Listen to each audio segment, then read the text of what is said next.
Over the past couple of weeks, I have been asked so much about EHV-1. If you're in the horse world, you've heard that term being tossed around. And if you have horses that have been traveling, it's been a scary thing. And so I am nowhere near qualified to talk about EHV-1 and all of the ins and outs of it, but I know some people who are. So welcome to today's Vol Vet Review. Continuing our educational series about equine health, equine vet medicine, overall just livestock vet medicine so that we can understand how to take care of our animals better.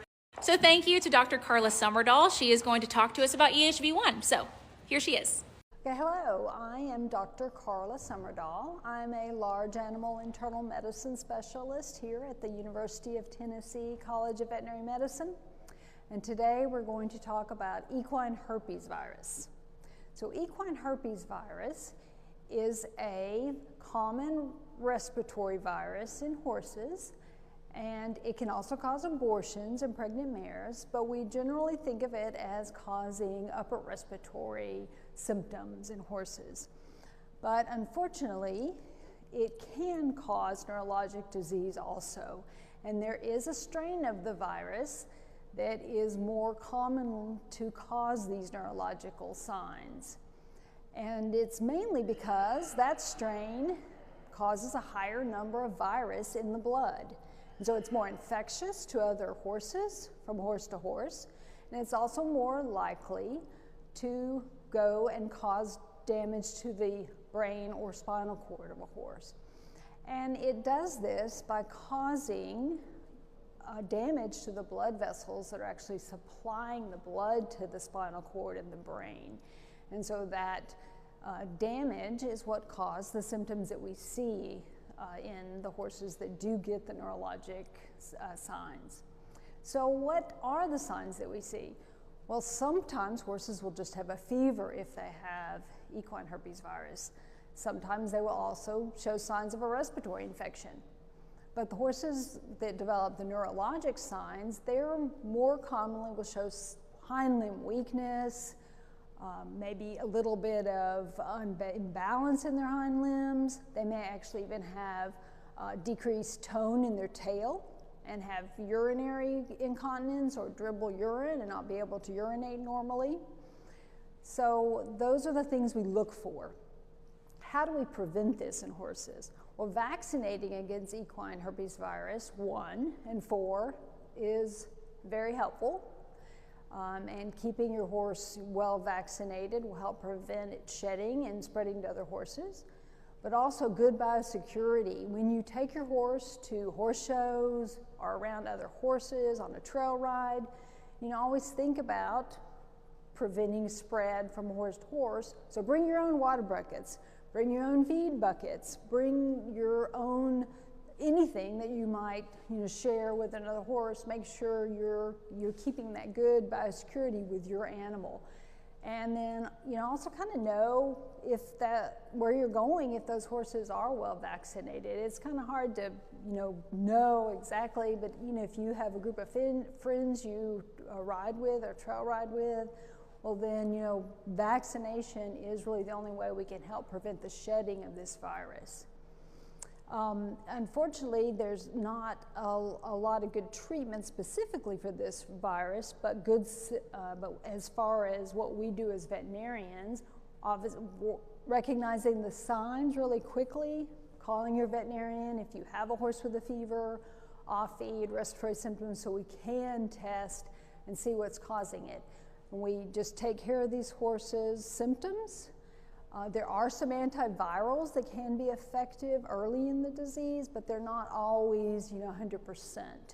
Once they develop the neurologic signs, treatment is very important. So if you recognize any of those signs in your horse of the weakness in the hind limbs, imbalance, urine dribbling, decreased tail tone, those that I said, make sure that you have a veterinarian look at your horse. Again, thank you so much to the University of Tennessee Knoxville College of Veterinary Medicine for helping us stay educated and continuing to deep dive on these topics. Let us know in the comments if you have any questions. And stay tuned for the next episode of the Vol Vet Review. Again, I always have the link in my link tree to donate towards causes within the veterinary hospital. So you can donate to the 7 Fund, which is to his endowment, or to the College of Veterinary Medicine for research or for funding of other elements. So that link is in my link tree. Again, let me know if you have any questions or any ideas for future episodes. Charlotte, it's time for you to make some new friends, okay? Charlotte was begging to be the first one out because today Annie is going in the dry lot. Charlotte, go away because Annie's got to come in. The reason we're kind of doing one-on-one is because everyone's so pregnant. They're so hormonal, and it's been a minute since Annie has been with these mares without the comfort of her besties. So, you know, Phoebe and Happy are usually her best friends. And so she doesn't pay these mares any attention. Well, now she's going to be in close quarters with them. So we just want to make sure they're all good. Are we going to have a squeal? No squeal? Oh, look how mature we are. Oh, it looks like we're about to roll. Looks like we're about to add to that mud mask she's got on. Okay. Charlotte. Oh my gosh. There is no use in trying to keep these horses pretty right now. It is a mucky mess. It is nasty weather. It's cold. It's wet. Ugh, disgusting. I wish you could have heard that noise she just made. Do you want another friend? We're bringing her out. Pretty girl Raven. Look at that thick mama. Okay. Are we gonna get squealy?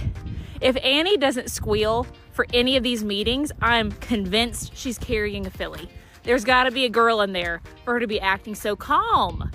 If you don't know, she's had 2 boys and 2 pregnancies. She has acted like a dragon and squealy and been like a stallion. Yeah, there's like zero drama going on. I love it. Love it. Okay, we're bowing our neck a little bit. Maybe Raven was sniffing just a little close. No squeal? What the heck? She's still up in your business and you're just fine with it. Charlotte, put your tongue in your mouth. Put your tongue back in there. Okay. Okay, are we gonna be squealy, or are we becoming best friends? Are you about to start scratching each other's backs? What are you sniffing? Whoa, okay. I knew it was coming. They've been up in each other's business too much for that not to happen. But then she removed herself. That is just so mature. Next is our unproblematic queen, Ricky. Gorgeous girl. She's starting to actually look pregnant. Oh my gosh, we're just getting a little thick, girlfriend. Ricky and Charlotte back together, best friends, but she has to go talk to Annie. It's customary. She's got to go address her. Okay, are we gonna have a squeal? Charlotte, get out of their business. This is them. This is something they got to work out. Oh my gosh, and just nothing. I love to see it. I feel like a lot of personal growth has been happening here. Another unproblematic queen who's looking very juicy in the middle, Miss Lexi. Look at her, that face card, girlfriend. Wait, do we have a second chance for a little squeal with Ricky? Lexi's joining now. Oh! Okay, that's not bad though. Okay, if you have a herd of mares, you know that was like the tamest little squealing kick you've ever seen. That was chill. And honestly, Lexi started it. Are we gonna do another one? Let's see, maybe I called you unproblematic too soon. Charlotte, do you have to be in the middle of everything, darling? I don't think you do. You know you have a lot of room, girls. You have a whole place. You have a whole place and you're just clustering together. Also, that's why it's muddy. Because do you see the rest of it? It's firm, it's dry, there's hay. And yet they choose to all cluster together in the mud. I don't really get it. Buttercup, you can be a part of the posse next year, okay? All right, last up, this big behemoth, Miss Indy. Oh, Lord. I think we need to start doing more frequent bump dates on Indy and Raven. What do y'all think? You behave. You hear me? Okay, going in kind of hot with the belly swinging. Look at her just command the herd. I mean, absolutely. She and Annie, have they had a baby together? Yes, but it's been since 2022. Indy had Wheezy and Annie had Johnny. Oh my gosh, throwback. Okay, so that's the last time they've really had to be together. Okay, is that it? I think that's it. Okay, girlfriend, welcome to Team Dry Lot. You're gonna hate it, but you know, it'll be over before you know it. Also, just keep cooking that baby, okay? If you hadn't been dramatic, you wouldn't be in this position for another month or two. Let's just hope it stays this mature and unproblematic. Let me know if you have any questions, and hope you enjoy.